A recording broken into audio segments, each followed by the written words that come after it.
નમસ્કાર દોસ્તો, આપ જોઈ રહ્યા છો સાઈ ગ્રુપ મીડિયા હાઉસ સંચાલિત નવસારી લાઈવ। હું આજે તમને લઈને આવ્યો છું તળાવની પાણી। આ જુઓ તળાવ છે, આ તળાવ છે ભૂલાફળિયા ખાતે આવેલું આ તળાવ છે। મને પેલું ગીત યાદ આવે છે, ભાદરને કાંઠે માં એક પિક્ચરમાં એક ગીત છે ગુજરાતી કે પાણી ગયા તા રે બેની અમે તળાવની પાળે, પાળેથી લપસ્યો પગ બેની મારા નંદવાયા રે। બેડા નંદવાયા એ વાત હતી, પરંતુ અહીંયા તો આખા તમે નંદવાઈ જાઓ એવું જોરદાર આ તળાવ છે। આ તળાવને અત્યારે હું અહીંયા એટલા માટે આવ્યો છું કે આપને ખ્યાલ હશે કે હાલમાં જ એક વ્યક્તિ રોહિતભાઈએ ખાણ ખનિજ વિભાગ સામે કેટલાક પ્રશ્નાર્થો ઉઠાવ્યા હતા અને એવું કીધું કે જે તળાવો જે ચાલે છે એ તળાવોમાં નિયમો કરતા વધુ ખોદકામ થાય છે। ત્યારે અમે થોડું રિયાલિટી ચેક કરવા માટે આવ્યા હતા।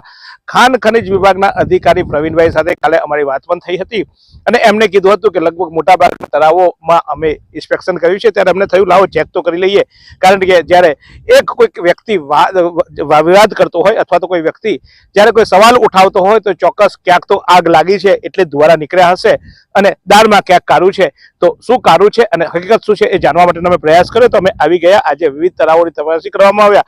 તો અમે અહીંયા આવ્યા ભૂલાફળિયા તળાવે આવ્યા। તો આપ જોઈ રહ્યા છો તે રીતે આ મોટું તળાવ છે અને તળાવમાં નિયમ મુજબ 6 મીટરથી ઊંડું એટલે કે 18 ફૂટથી ઊંડું 6 મીટરના આપણે 3 ગણીએ તો 20 ફૂટથી ઊંડું તળાવ ના થવું જોઈએ, પરંતુ આ પારથી જે ખાલી આપણે અહીંયા ઊભા છીએ એટલો ભાગ જ 20 ફૂટ તો થઈ જાય છે, પણ અહીંયા પાણી ભરાઈ ગયા છે। અને આપ જોઈ રહ્યા છો તે રીતે મારા કેમેરામેનને કઈ સામે ચોક્કસ બતાવે કેમેરામાં કે પાણી ભરવામાં આવી રહ્યા છે।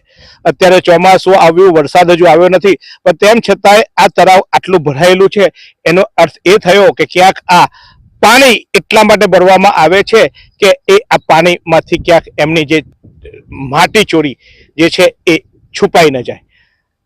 કાલે ભૂસ્તર શાસ્ત્રી એવું કહેતા હતા કે પાણી ભરાઈ જાય પછી બી અમે માપણી કરીશું, પણ આમાં ક્યાં માપણી કરે, કારણ કે આ કોન્ટ્રાક્ટર એટલા હોશિયાર છે। આપ જોઈ રહ્યા છો તે રીતે સાઈડ પરથી આ પાડ ધીમે ધીમે એવી રીતે ઉતારી દીધી કે લપસતું જાય એટલે પાણીનું જ્યારે તમે માપવા જાઓ ત્યારે એ પાણી જ્યારે છે ત્યારે આ માટી પોચી થઈ જાય, કારણ કે કડક માટી હોય છે અને ત્યાર પછી પોચી માટી હોય ત્યારે એનું મેજરમેન્ટ થોડુંક ઓછું આવતું હોય છે। પણ આપ જુઓ છો કે એક ફૂટ પણ કદાચ વધારે ગણવામાં આવે તો આટલા મોટા ચોરસ વર્ગમાં આવેલું આ તળાવ, લગભગ આ તળાવ કેટલું મોટું છે અને આનો કોન્ટ્રાક્ટર કોણ છે અમે પૂછ્યું નથી, કારણ કે કોન્ટ્રાક્ટરને પૂછવા જઈએ એટલે લેતી દેતીની વાત આવે અને લેતી દેતી અમારે કોઈ કરવી નથી હોતી। જે રિયાલિટી છે અમારે બતાવવી છે। તો આ તળાવમાં ચોક્કસ ક્યાંક ને ક્યાંક કારાશ લાગે છે। આ તળાવનું મેજરમેન્ટ કેટલું છે અને શું આના પર દંડ થયો છે કે કેમ, અથવા તો આ તળાવમાં અત્યારે તો કામગીરી બંધ છે કારણ કે ચોમાસું શરૂ થઈ જવા પહેલા, પણ કામગીરી બંધ કરવા પહેલા આ તળાવ કેટલું ઊંડું ખોદાઈ ગયું છે એનો અંદાજ આમ તો મારી શકાય નથી, પરંતુ હું કેમેરામેનને ફરી એકવાર કહીશ સામે જે સરુના ઝાડ છે મારા, એ સરુના ઝાડ બતાવે એ ઝાડમાં આજથી નીચેથી આપ જુઓ તો 20 ફૂટ તો ખાલી આ તળાવ જે પાણી ભરાયું છે એટલું।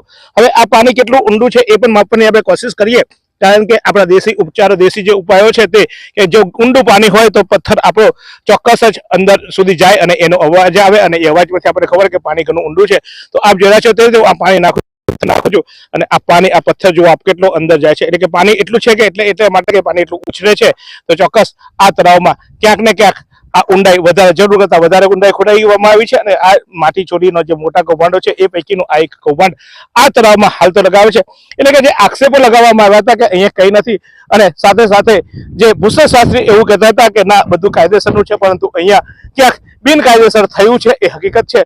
હવે ભૂસ્તર શાસ્ત્રી જાણે, અમે ચોક્કસ આ અંગે એમને પૂછવાની પણ કોશિશ કરીશું, એમની બાઇટ પણ લઈશું જો આપે તો।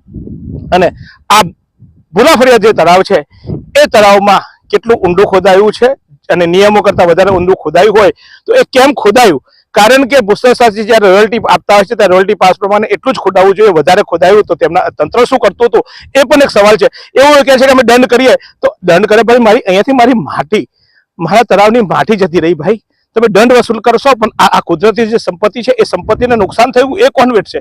આ તળાવ એટલું ઊંડું થયું છે કે તળાવને કાંઠે ક્યાંક આ ધોવાણ થાય અથવા તો ક્યાંક તળાવને તકલીફ થાય તો એ જવાબદાર કોણ?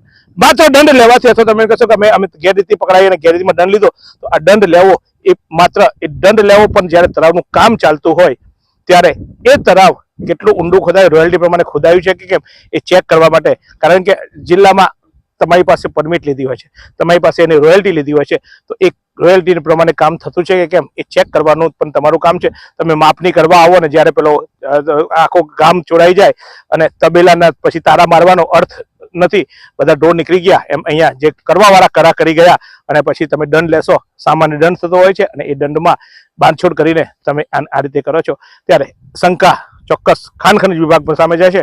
હું આશા રાખીશ નવસારીના કલેક્ટર શ્રી આ અંગે ગંભીરતાથી તપાસ કરાવે. આ તળાવમાં ચોક્કસ ક્યાંક ને ક્યાંક ખોટું થયું છે એવું અહીંયા પ્રૂવ થાય છે.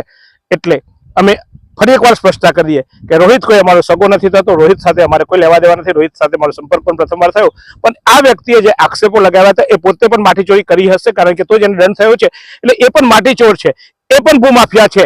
પણ બધાને એવું લાગશે કે રોહિતને લઈને નીકળ્યા છો, પણ રોહિત નહીં, એ વ્યક્તિએ અવાજ ઉઠાવ્યો ને એ વ્યક્તિએ જ્યારે આંગળી ચીંધી છે તો એ આંગળી ચીંધી છે તો ખરેખર એ તંત્ર કેટલું પ્રામાણિક છે, તંત્રની કેટલી અપ્રામાણિકતા છે એ સત્ય હકીકતો લાવવા માટે, એ સાચી વાત તમારા સુધી પહોંચાડવા માટે હું અહીંયા આવ્યો છું.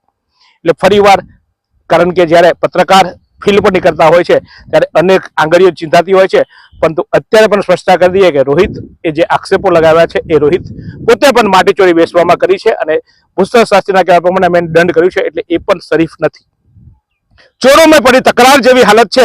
આ ચોરોમાં તકરાર પડી છે, આ ભૂમાફિયાઓમાં તકરાર પડી છે અને પરિણામે આ ભૂમાફિયાઓ એકબીજાનું મોઢું છુપાવવા માટે ને એમને ડાકવા માટે ભૂસ્તરશાસ્ત્રી એક નિયમોના બાના અમે તપાસ કરી છે, અમે માપણી કરી છે અને માપણી કરીને દંડ ફટકારીશું એવી વાતો કરે છે.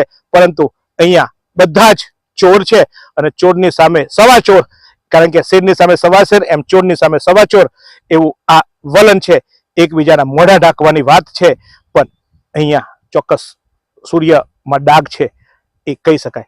આમ તો ચાંદ પર ડાંગ છે એવું કહી શકાય, પણ અહીંયા સૂર્ય એટલે કે ભૂસ્તર વિભાગ એવું કહે છે કે બધું સબ સુધી ચાલે છે અને પ્રકાશ ફેલાય છે, આટલી રોયલ્ટી અમે વસૂલી, આટલી આવક કરી એવું કહે છે, પણ આમાં ક્યાંક ડાઘ છે.